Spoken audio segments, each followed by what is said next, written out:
دیکھوں، اب تو بس ایک ہی دھن ہے کہ مدینہ دیکھوں، روضہ مصطفیٰ کے قریب میں کھڑے ہو کر کے تیر کثیر کہتے ہیں یا رسول اللہ میری آنکھیں میں مولا میری آنکھیں مجھے واپس کر دے، کہ میرے مولا میری آنکھیں مجھے واپس کر دے تاکہ اس بار میں جی بھر کے مدینہ دیکھوں، تاکہ اس بار میں جی بھر کے مدینہ دیکھوں۔ تو یہ فقیر نبی کے عشق میں ڈوب کر کہتا ہے پیر نصیر الدین کے اچھے شعروں پر یہ شعر سننے کے خدا اقبال بس اقبال دلوالے مدینے میں، ارے خدا کے بندو یار سبحان اللہ کہہ دیا کرو، سبحان اللہ۔ کسی سے کام لیتے قسم سے تکلیف ہوتی ہے، ایک ہوتا کنجوس ایک ہوتا مہا کنجوس۔ کنجوس کو تو آپ جانتے ہیں، مہا کنجوس کی تعریف سن لیں۔ ایک مہا کنجوس ایک جلسے میں گیا، جانے کے بعد ایک آنکھ بند کر کے ایک آنکھ کھول کر کے جلسہ دیکھ رہا تھا، تو کسی نے کہا عجیب بے وقوف بات ہوئی ہو، تمنا میں دو آنکھیں ہوئی تو دونوں آنکھیں کھول کر کے جلسے کو دیکھو، ایک آنکھ کھول کر کے ایک آنکھ بند کر کے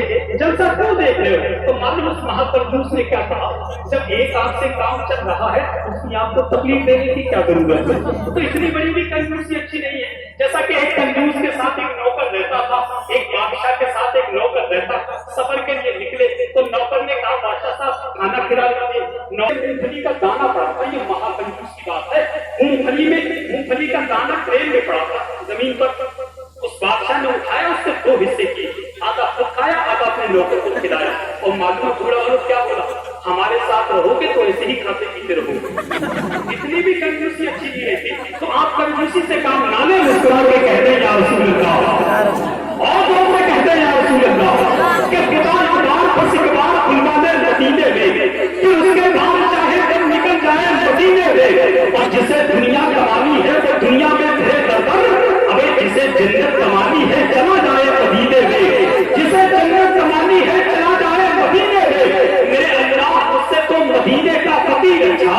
وہ جب چاہے جدھر چاہے چلا جائے مدینے میں، وہ جب چاہے جدھر چاہے چلا جائے مدینے میں، اور زمانے میں کہیں بھی آئے اس سے ڈر بھی لگتا ہے، اس سے موت کے فرشتے سے، کہ زمانے